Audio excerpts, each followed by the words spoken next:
Maintenant pour le pays du Bekehof et de la tarte flambée, c'est à Colmar que nous vous emmenons en week-end. Colmar qui est la capitale des vins d'Alsace, mais aussi, vous allez le voir, bien plus que cela. Philippe Vogel, Eric Schinks et Joseph Pasquier.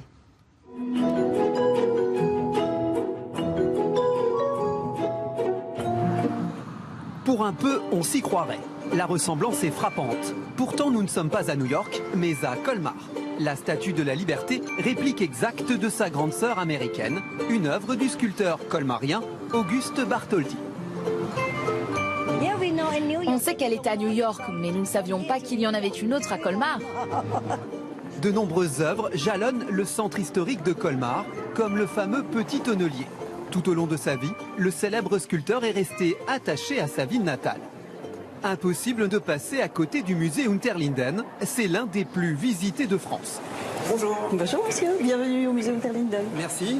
Si le musée a été récemment rénové, le cloître, calme et reposant, n'a pas changé depuis le Moyen-Âge. C'est un ancien couvent de religieuses du XIIIe siècle. Et les religieuses sont parties à la Révolution française. C'est devenu une prison, une caserne de lanciers. Et en 1853, le musée ouvre ici. Ce musée à la réputation mondiale renferme un chef-d'œuvre absolument incontournable. Le retable d'Issenheim a été peint en 1512.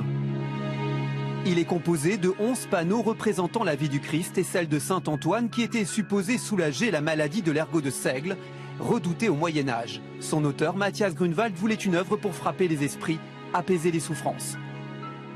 Il voulait vraiment une œuvre forte qui puisse inspirer à la fois peut-être la frayeur, mais aussi la foi aux personnes qui venaient devant cette œuvre. Le musée est situé non loin du centre historique. Maison alsacienne, rue Pavée, compose la carte postale de ce quartier très visité.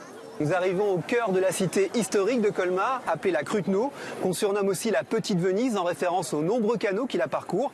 Alors c'est un clin d'œil évident à la cité des Doges en Italie, mais nous allons la découvrir un peu plus en détail. Suivez-nous. La rivière Lor, littéralement le poireau en alsacien, donne son caractère à ce quartier préservé depuis le Moyen-Âge. Pour découvrir l'histoire de ce cours d'eau emblématique de la ville, nous avons rendez-vous avec un guide batelier. C'est une rivière qui était autrefois utilisée par les maraîchers, qui donc utilisaient le cours d'eau pour transporter leur production en partant de leurs champs qui se trouvaient à l'extérieur de la ville. Et tous les jours, ils allaient vendre leur production, donc fruits et légumes, en ville. Une balade au fil de l'eau à seulement 6 €, un petit prix pour une découverte insolite. La barque à fond plat permet d'apprécier la quiétude de ces canaux, mais aussi les anciennes maisons à colombage présentes tout au long du parcours. À l'époque, l'agencement des poutres sous les fenêtres avait sa symbolique, losange, croix de Saint-André, des signes de prospérité. Les couleurs ont également une signification.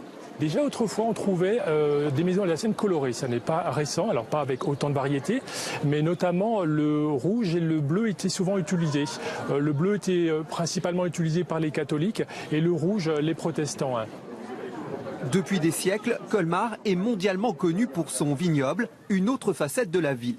C'est aujourd'hui encore la capitale des vins d'Alsace. Alors nous sommes en fin de journée, nous sommes un petit peu en retard pour la dégustation. Nous avons rendez-vous chez l'un des 2 derniers vignerons de Colmar, chez Martin Jung. Dans la famille, on est vigneron de père en fils depuis 4 générations.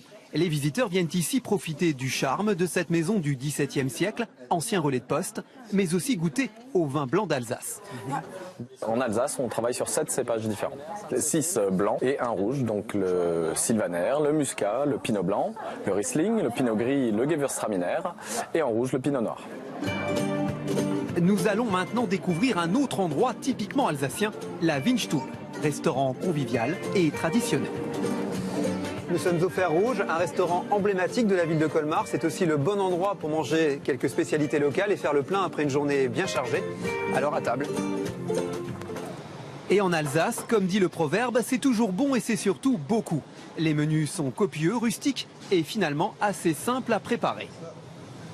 Un rang spécialité locale, quelque chose que vous trouverez nulle part ailleurs en dehors de l'Alsace. J'ai un Bekehof au pinot noir. Dans le Bekehof, tout est affaire de cuisson. Ce mélange d'agneau, de porc et de bœuf mariné doit cuire longuement sous une couche de pommes de terre. Mais vous pourrez aussi goûter à la tarte flambée ou à la choucroute au poisson, les autres spécialités locales. Et bon appétit. Coût total du repas pour 2 Bekehof, boissons et café compris. 46 €. Il est temps de rejoindre notre chambre. Retour chez notre vigneron du centre-ville, c'est notre bon plan du week-end. Dormir dans une maison centenaire, une expérience bien loin du traditionnel séjour à l'hôtel. On a essayé de garder le cachet de cette vieille bâtisse avec les poutres et les planchers qui grincent. Dépaysement garanti, confortablement installé dans ses vieux lits, à l'abri des colombages.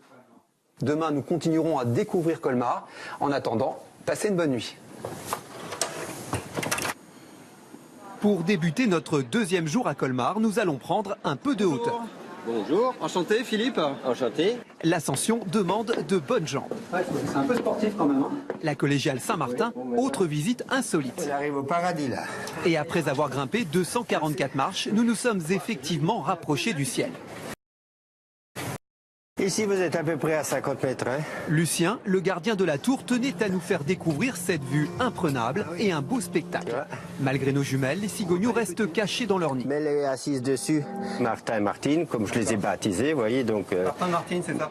Après cette séance d'observation, retour au centre historique pour profiter une dernière fois du microclimat colmarien. La ville est l'une des moins pluvieuses de France. Direction les Halles couvertes pour découvrir un produit typiquement local au caractère très prononcé, le Münster. C'est un fromage qui sent fort, mais par contre le fromage est très délicat.